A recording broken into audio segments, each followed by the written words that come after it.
We've seen them online, right? The big, bulky monster in a box. Maybe you don't want a big one, but you want to have like a little one that you put on the trick-or-treat table or whatever. Today I'm going to show you how to make one of these bad boys.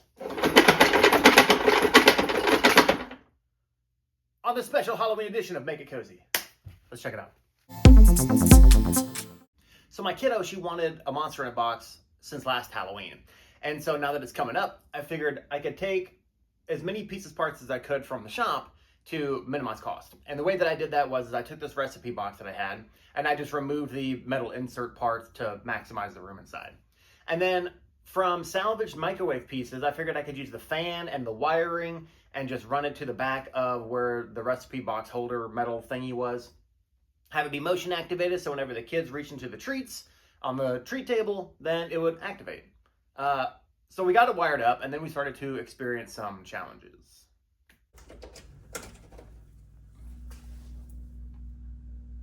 Whoop, what the heck's happening here? Oh, it liked it until it didn't.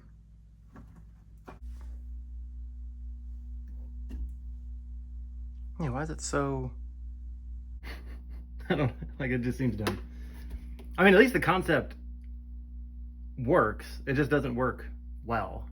So maybe I need a different motor? Let's try this. Oh, holy cow. It probably died. Like, instantly. All right. If anybody's concerned, let's run a little test here. Oh, good. All right, we didn't blow it out, so we're fine. So best case scenario, right? The kids come up to the treat table, they trick or treat, the motion sensor goes off, the box starts freaking out, they jump, you get the scare, and then like everybody laughs and that's all cool. But then I thought about it, it's like if the kids, like if they're sitting, usually they're like rummaging around because it's like open bar, dude. Open bar, dude! You can get chocolate, you can get Starburst, you can get whatever. And then if the motion sensor just constantly goes off, it's gonna get annoying really quick.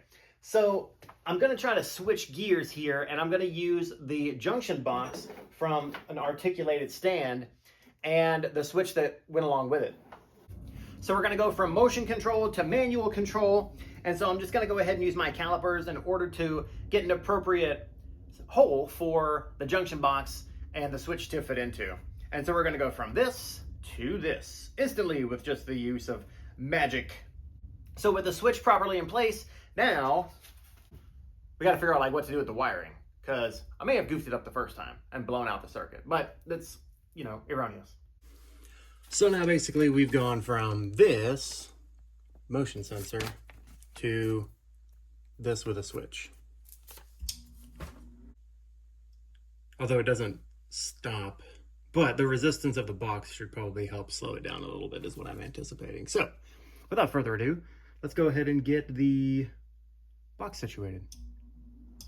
So now that we substituted the switch for the motion sensor, we can go ahead and get into work with the actual fan motor itself. So I'm trying to utilize as much from the microwave that we salvaged to get this motor out of it in the first place in order to utilize the box. And granted, it's low torque, but it should still hopefully do the trick because it's not a lot of weight. So the blades, I wanted to kind of like oscillate between the 2 instead of 4 blades on the fan, so I'm just going to cut those off and then do a little glue up on the lid so that it'll like, it's not slapping against the wood, rather it's slapping against like a soft piece of leather, just for a little bit of longevity.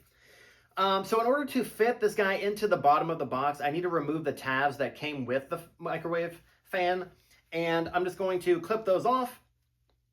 And then I'm also going to use the old front of the recipe box panel that the little metal slide rode along. And I'm just going to make sure that everything is filed flush. I'm going to go ahead and build the base with those extra pieces. And I'm going to have to cut a few just to make spacers in order to make sure everything is going to be lined up appropriately. And then whenever I have that, then I have the base ready to finish, and I'm going to screw it into place and then just let it glue and screw appropriately. So in the wintertime, my kiddo and I were sledding down the hill, and whenever we reached the end of the edge of the woods and the bottom of the hill, she was like, "Hey dude, there's like something wrong with this tree or whatever, this bush." And I'm like, "Yeah, it's, you know, there's no leaves, it's probably just, you know, dormant."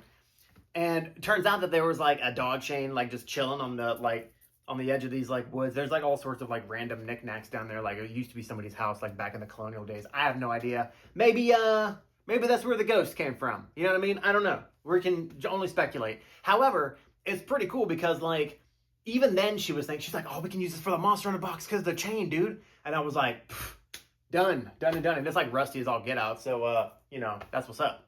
So obviously we're going to have to cut this big boy into equal lengths. And for the purposes of this recipe box, the length that I got was about 14 to 15 lengths of chain. And so I have to cut those appropriately with my handy dandy bolt cutters. That's what they're called. They're called bolt cutters. I was going to say chain cutter, but I'm like, pretty sure that's not the word.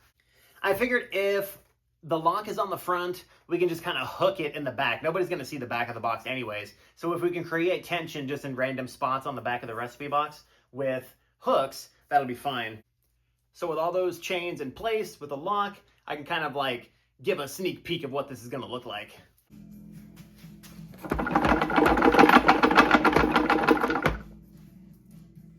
All right, let's do this.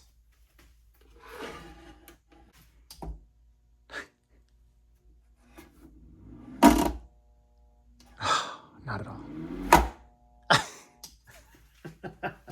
Well, all right. So in the pursuit of easy, most available thing, probably being thrown away on a Thursday, not gonna work. Not enough chutzpah. So let's try to figure this out. All right. So I hit a bit of a crossroads, but I think what I'm gonna do is, whenever I blew out the wiper motor earlier, I'm just gonna try to make a fixture to do that. I got ghosts. How suiting. So true to form with the foreshadowing, the microwave fan motor failed to meet all expectations.